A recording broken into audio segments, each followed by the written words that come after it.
So 3 days ago, there were several missile strikes that killed 8 civilians in Odessa. Just behind me here is one of the apartment buildings that was hit at 2:30 in the afternoon, resulting in the death of a mother and a child. At the moment, there's been no strikes in the last few days, but the situation is very tense. People are going about their normal life as much as they can, but they feel very much that the Russians are moving across from the east to potentially take Odessa. The reason why is Odessa is a key strategical naval port here in Ukraine. Yeah, so tell us a bit more. When you've been speaking to the people in Odessa, how are they feeling at the moment? So the people's mood here is they're trying to get on with life as much as possible, but at the same time, there's that fear that the attack is imminent, it's coming soon. I've just been with some refugees that have just come off the buses to Odessa from Mykolaiv, which is the city to the east of here, where the Russians are heavily bombing because the Russians are moving up slowly, day by day, taking more territory. And that's why the atmosphere here in Odessa is then it's a matter of when, not if, Odessa is going to be attacked. And what preparations have you witnessed going on in Odessa ahead of a potential attack? Throughout the city, there's massive defences, there's sandbag walls, there's tank traps. There's no real military actually inside the city. They're more on the outskirts. But very much the city's been braced for several weeks now for potential assault. The beach, yesterday I was down the beach and there's mine signs along the beach.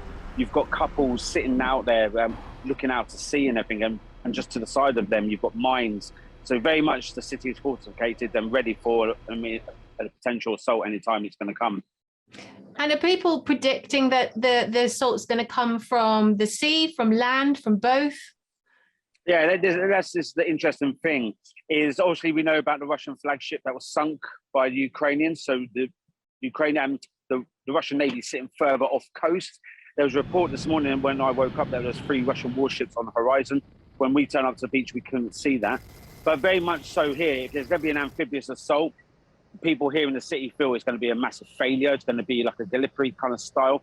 So potentially the Russians will have to do an amphibious as well as an air assault, as well as this is why the key of Mykolaiv, the city to the east, is so crucial. So they can move up to then secure an amphibious assault and an air assault with tanks and artillery. So really it all depends on what happens in the east to what's going to happen here on Odessa, but it's very much the long game here. So when you were in Kharkiv, we know a lot of people were spending a lot of time underground in bunkers. What's the situation here in Odessa?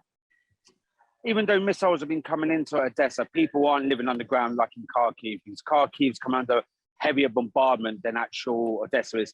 The reason that is because Kharkiv is close to the Russian border. There's Russian troops literally on the outskirts, so they have the advantage of artillery, MLRS, and other grads to launch into the city. Here in Odessa, is the Russians are still further out, so the only way they can strike the city is with guided missiles. But this building behind me is a civilian complex that's been hit by a cruise missile. It's clearly not a military target. There's no military around here. So it shows even though they're using smart weapons, they're not using them very smartly. If you enjoyed this video, don't forget to like and subscribe to our channel.